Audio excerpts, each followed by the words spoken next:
Hi guys, today I'm going to show you the best way to use this GHD Hot Rise brush. What I see people do is they take a strand, they roll it up,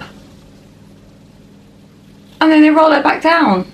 How are you going to get a curl like that? It's completely up to you what you want to do, but this is what I recommend. Just do it with a mirror. So I'm going to wrap the hair up.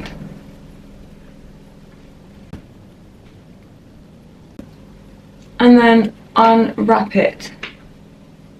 Again, you get a perfect curl. If I want it to be a bit more intense, I'm just going to take my finger and I'm just going to twist it whilst it's hot. And there you go. I like to create a lot of these curls and then I leave it so then it just drops out and it creates more of a beautiful wave. And then for the front pieces, I like to curl it, pull and curl back. Like this. Can you see that? Let's do it to the other side. I'm curling and pulling, twisting and pulling. Remember to clean your brush after every third use whenever using any form of hot tool, whether it's a hair straightener, hair curler, because you don't want any product buildup on it. I hope this has helped. If you like this video, please like and subscribe. Bye!